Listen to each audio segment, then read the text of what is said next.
transition coming from Cincinnati.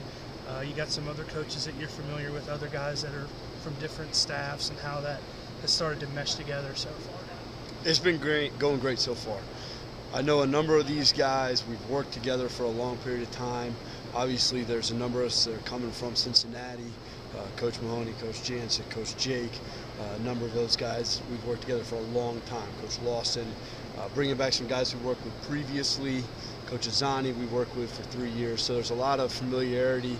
I know Willie, I've known Thig, all those guys we've known for a long period of time. So it's been getting together and not so much new people, just kind of getting reacquainted and so forth.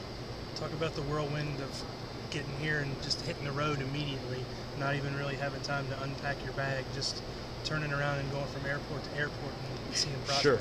That's been fast. That's been very fast. Got a call on Saturday that I'm coming down. Got a call on Sunday that I need to pack permanently. And so I had my wife throwing as much stuff in a bag as I possibly could, because we had about an hour and a half to be able to get to the airport to make our flight. And came down on Sunday, and we did recruiting all day as far as watching film all day Sunday until late at night, and then hit the road on Monday morning. So it's been a whirlwind, but it's been great. It's been great. And been out recruiting in some areas very familiar. I recruited the state previously, so I went out a little bit in the state, and so that was positive. A lot of your focus before was in Memphis, is that right? Correct. In terms of recruiting? So the whole state, really. I did the Okay. whole state for Cincinnati. Obviously, it's going to change now that this is the main area and so forth. But I did the whole state previously, so I'm very familiar with basically the whole area. being off the road with this week with the dead period, what has that meant in terms of just getting organized here in town and having a chance to catch your breath and not going from flight to flight to flight to flight? It's still been a whirlwind, though. We've still got a lot of work to do and a lot of ground to make up in a short period of time as far as recruiting for both 2013 and 2014. So that's been our focus thus far, is making sure that we're ahead of the game in recruiting and know who we're going after, and working hard to continue to build those relationships. What about current players on the roster? Were you here fast enough to meet with any of them before they took off for the break, or did that not quite happen? I was not, unfortunately. I've reached out and I've spoken with most of the guys that I'm going to be working with on a day-to-day basis, but was not able to get in touch with them face-to-face, unfortunately. But I'm looking forward to doing that when they get back. How easy was it, or hard was it for you? Cincinnati's home for you, you know, in school there and everything. How hard was it, or easy was it for you to leave to come to Tennessee? Well, certainly growing up in Cincinnati, that is a special place for me, but this opportunity was just tremendous. And having recruited the state, having been here the year before for the game, I knew how special Tennessee was, and I was ecstatic to be here. For you guys as a staff as a whole, you've been together, I think, most of the offensive guys, 6 years now. This is your second transition. How was it easier because you guys were cohesive and been together for 6 years than maybe another staff that was coming in from everywhere? Yes, absolutely.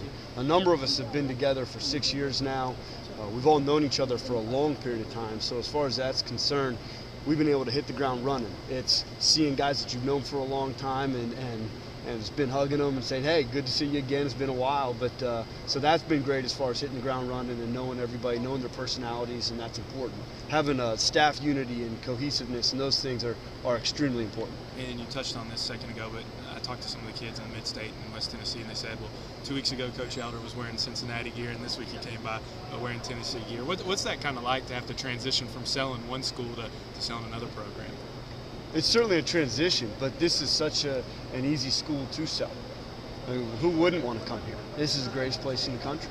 So as far as that's concerned, it's an easy transition because this is such a special place. You've coached a lot of different positions in your career. Talk about that transition year to year to coach different spots. It's been great. It's something that I really enjoy, having the opportunity to work with different positions. It makes you a more complete coach, and I think that it allows me to bring different things to the table. Having been a defensive coach for a long time, when I made a transition over to offense, I brought a different perspective and a different set of eyes to things, and so I think that's a positive thing. It can give you a different perspective, whereas if you've only worked on one side of the football, you can be locked into that, and I think I bring that other perspective, the flip side of what to expect. You talked about only being able to talk to a few of the guys that you'll be coaching next year that were on the team. Do you evaluate tape? How do you go about learning about your guys maybe during this dead period? Sure. Our focus right now has been on recruiting for the most part, just because we're getting here and we have a short period of time to sign these guys and so forth. But absolutely going to watch all the film. I like to watch the film, and then I like to coach them myself and make my own opinions of it, because I think that when you get to a new place, it's a new fresh start for everybody, and that's a positive thing. And whether that's you've had good experience in the past or bad experience in the past, you have a fresh start, and that can really motivate guys to give it their all and put their best foot forward for the new staff. What's your Defenders going to do and how they're going to guard them and those types of things on different routes. Sure, having experience on the other side of the ball, whether it's as a player or as a coach, is big. And so you can talk to them about what they can expect from the other side, what they're expecting to see from that linebacker, what they're expecting to see from that safety. And I think that's an important part of understanding the full concept and being familiar with what to expect. I think that's important if you want to be a great player. Seen a lot of you guys join Twitter or be on Twitter. Is that something that Coach Jones asks you guys to do, or does that help with recruiting or PR? It just seems unique to you guys as a staff, so tell me about that. Being involved with Twitter is all those things. It helps you in recruiting. It helps you with public relations. It helps you reach out to the fan base, to the alums, and that seems to be the hot thing these days, and so that's what we're trying to do. We're trying to reach out to the Tennessee fan base, reach out to the recruits, and make sure that they understand what's going on, and that's no better way than Twitter. Is that something y'all did at Cincinnati a lot too? Did it work for you? We did, and it wasn't quite as followed as what it is here. This has been eye-opening as far as how much people are following it. It's great. So you've been surprised about people messaging you or following you or whatever? What's that been like? I wouldn't say surprised. I would say it's what I expected, knowing that this fan base is the best in the country. Thanks.